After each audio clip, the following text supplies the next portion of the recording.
Well, folks, welcome to Raven Rock State Park. I'm gonna take a break from riding and go and do a little bit of hiking now. I'm gonna lock up the camper. I've been here since the first of the week, and got here the first night. It was 18 degrees. It's been really cold, and now it's 70 some degrees. I'm gonna go take a walk and get away from the books and get away from the writing for a while. There's a cool game trail, I guess you would call it, that's back over this way, and I'm gonna take my phone and the GPS app and see if I can't connect over to the tributary creek and cross it and get to the Raven Rock Loop Trail. This state park is named after the Raven Rock. It's about a 90-foot tall piece of granite that overlooks the Cape Fear River, and it's right on the divide between the coastal plain of North Carolina and the Piedmont of North Carolina. So it's really pretty spectacular views. You almost think you're up in the foothills of the mountains. So I'm going to take you along, and we're going to go for a little bit of a walk. I'm leaving camp behind, and this is the new camp. I'm still getting used to the new camper. It's been really, really quiet here. This state park is, I don't know, 500 some acres, and tonight there's one more person camping here other than the host. This week I've been the only person camping here. So it's like I've got 500 acres all to myself. It's been nice, it's been a little lonely, it's been quiet, had some rain, had some cold, gotten some stuff accomplished. Now I'm gonna go get a little bit of exercise, so come on in, let's go for a walk together, okay?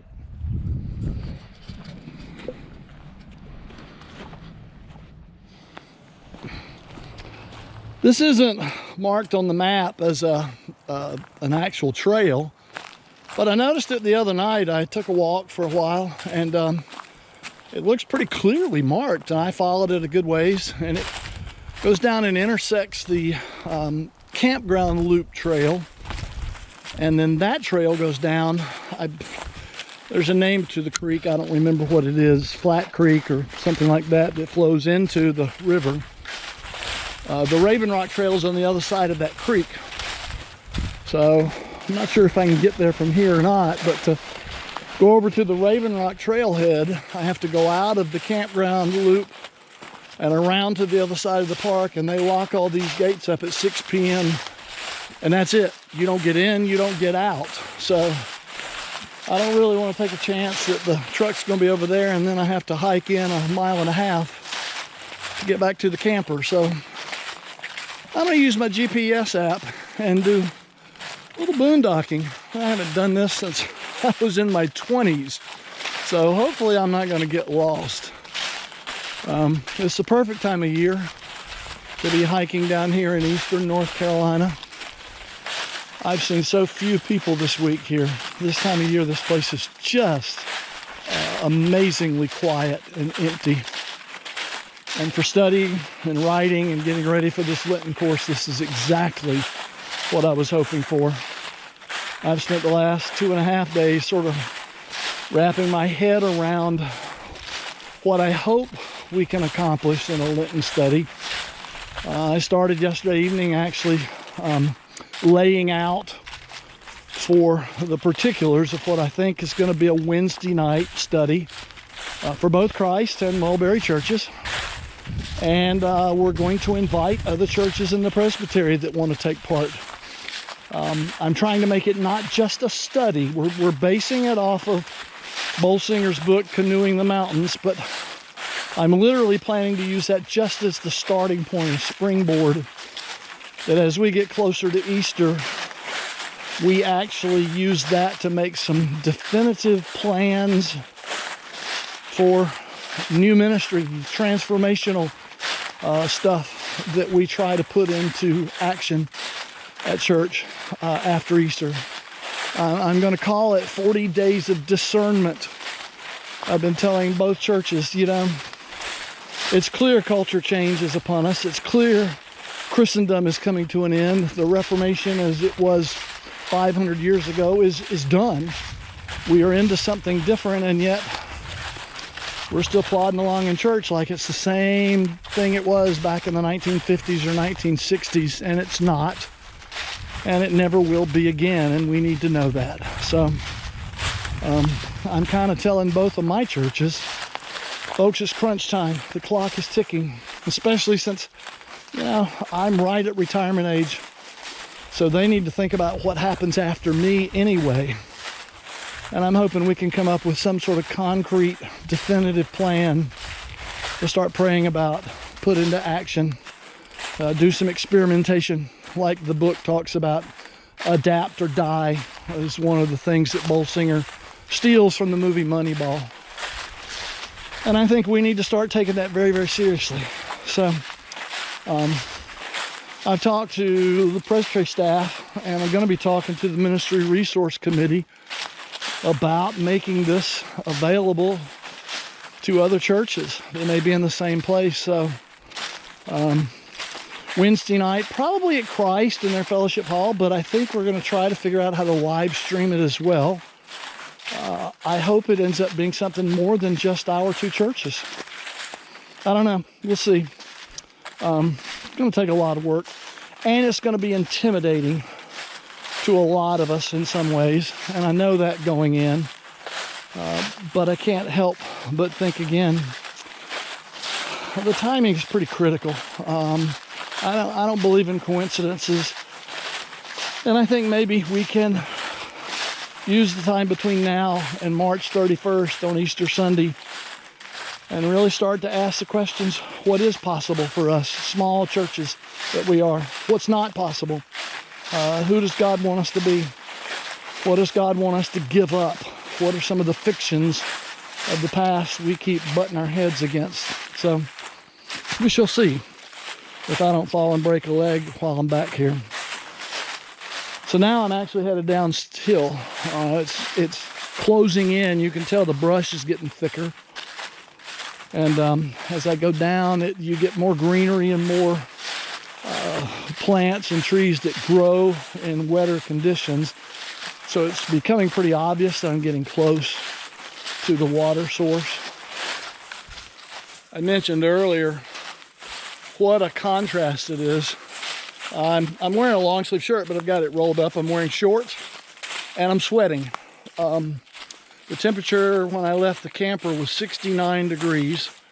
I've got all the windows in the camper open, and I'm sweating, and it's a beautiful, almost spring-like day. And just 48 hours ago, it didn't get above freezing all day long. It is really bizarre weather we're having right now. But you can certainly tell that it's winter. You know, everything is dormant. You can see a long way through the underbrush. And I keep stumbling because there's so much leaves on the ground that I'm not seeing some rocks and logs and things like that. But it's a great day for a hike. Oh, I'm going to turn the camera around. We're coming up to the bike trail now. This is the bike trail that's got white circular blazes to it. Okay, I'm looking at the GPS and I'm actually farther to the north and the east than I thought I was. So I'm gonna have to turn around and go back the other way, maybe a third of a mile or so to get close to where it goes over and crosses the creek to the other one. I'm glad I stopped now. I'd have gone a lot farther than I needed to. Okay, so we got to go back this way now and see when we get to the point where the two trails and the creek are close together.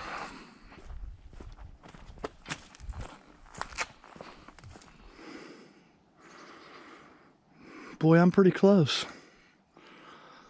Doggone, I'm like really close actually. Let's find a decent marker. Maybe this little curve, and then we'll strike out for the creek.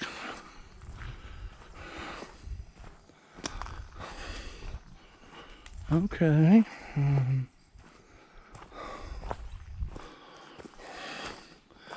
Yeah, we're like right in the center of this curve in the trail. There's a marker up there. So this is where I need to be going.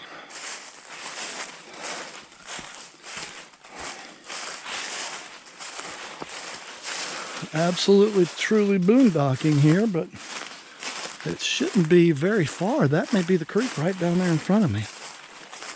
And if that is, if I can find a way across without getting soaking wet, then on the other side I should be dead on the Raven Rock Loop Trail. So that means I can get to Raven Rock and back without having to drive and leave the campground. Here's the creek. It's not a real big creek. It may be a deep creek, so I guess I'm gonna have to find a way across it. Okay, let's find out. Yeah, this is like real marshy here, so obviously this floods. All right, we can find a way across. There's a log going across it right here. Not a very big one, but this may be my ticket. May very well be my ticket. Okay.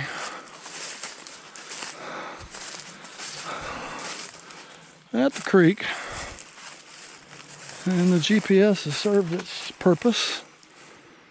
So, see if we can't get across right here. This looks like it's perfect.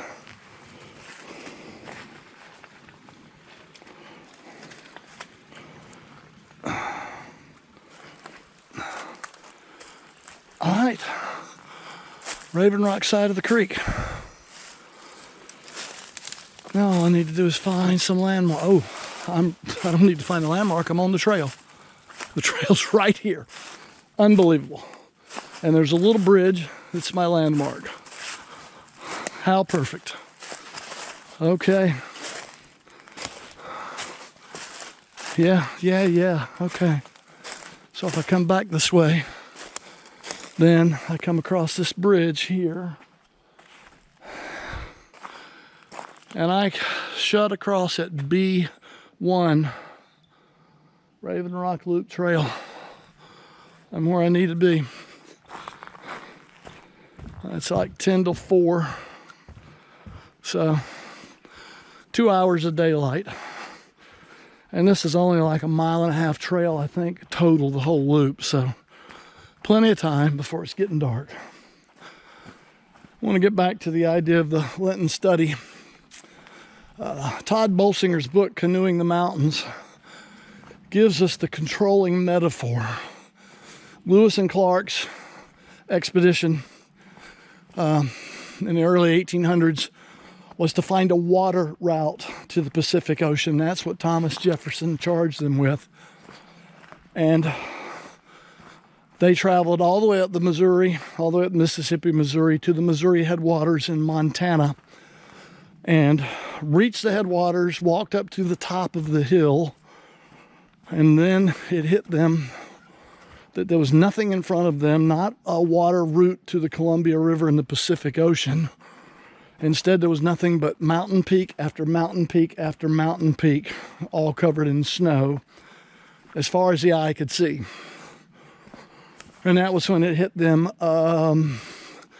this isn't possible. How do you canoe the mountains? You don't. What Lewis and Clark did was adapt. They traded the canoes for snowshoes. They stopped paddling and started hiking. And there's all kinds of metaphors blended into that they were a success. They were two men, Lewis and Clark, but we always speak of them as one, Lewis and Clark. And Meriwether Lewis, even though he was nominally in charge, told William Clark, I don't care that the U.S.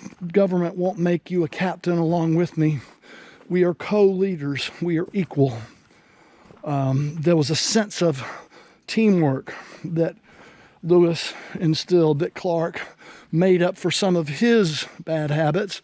He made up for some of Clark's shortcomings.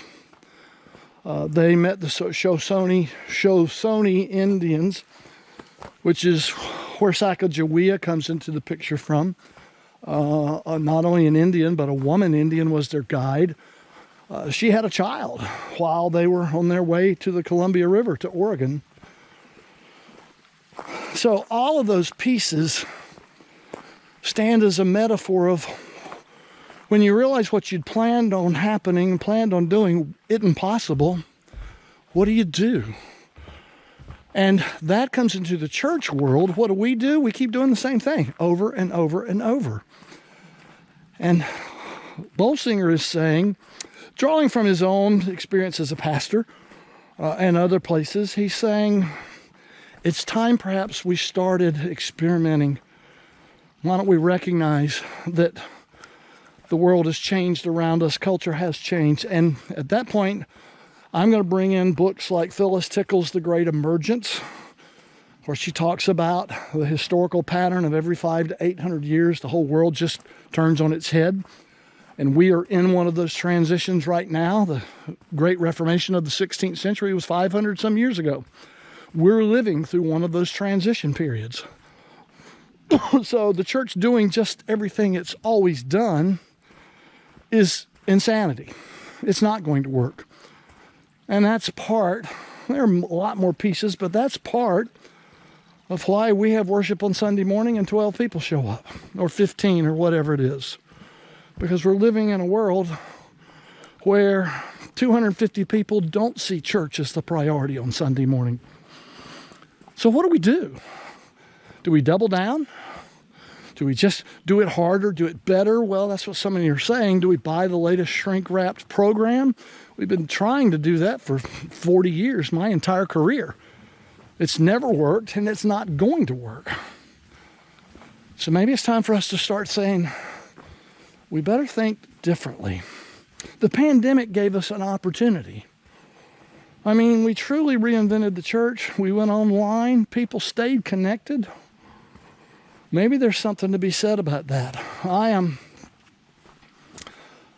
was astonished. Let me turn this around. I was absolutely astonished that these little videos that I call bonus sermons, when I started posting them on both church websites, I was amazed at the number of hits, number of views those videos had. Some of the videos I put up from here, there, wherever, I was astonished when they'd have 60, 70, 80 views within a week or two. People were obviously watching. I didn't get a whole lot of feedback. Then again, we're Presbyterians. We don't give feedback. We just talk to our friends in the parking lot if we're pissed off. Or we might say, hey, great, if we're okay with it. That's just the way we do things. But I can't help but wonder if maybe that's part of the puzzle pieces we're going to have to discover. Part of me doesn't want to do it, because when we went online and did videos every week for 2 years, it was exhausting. But we had people that stayed connected. So how do we merge both of those worlds? How do we do worship for a dozen people? How do we do other things as well? So some of those pieces, well, that's getting into week 3, 4, 5. We've got to do the homework. Bolsinger's book. We've got to go back to Phyllis Tickle's book. I'm going to bring in some of Brian McLaren's work from A Generous Orthodoxy and his book, The Church on the Other Side. Diana Butler Bass's book is one that I gave to a lot of folks. So we're going to talk about how she talks about the village church that she remembers is gone. The church of her childhood. And the new village church, they are different. How do we, especially in congregations like we are that are older, how do we begin to look at something, start to make inroads on something that most of us are not going to live to see completed? That's part of the challenge. And unfortunately, some folks are going to say, I don't want to. I think of the one member of Mulberry that, God rest her soul, I had conversations with her, and she over and over and over would say, I'm too old, I'm too old, I'm too old. I can't do this, I can't do that. That was her way of saying, I'm done, I'm not doing anything. And I continually had to retort back to her, but you're not dead yet. You know, you still have value. You have value to this congregation. I think you have value to God. But you got to do something. That's part of McLaren's work, part of Bolsinger's book, talk about missional focus. And we're going to have to really grapple with that. And that's going to hit both of our congregations right in the eyes. Because we're going to have to talk about what do we do outside of ourselves, not worship, not pastoral care, that's maintenance ministry. What do we do that is mission oriented? And right now, with the exception of one or two like dinners or things like this, what we're doing right now is a big fat zero. We're not doing anything. And we've got to rediscover that. So, let's get back to hiking. So let's go down here. Let's see what Raven Rock looks like. Danger, cliff, steep slopes. Okay.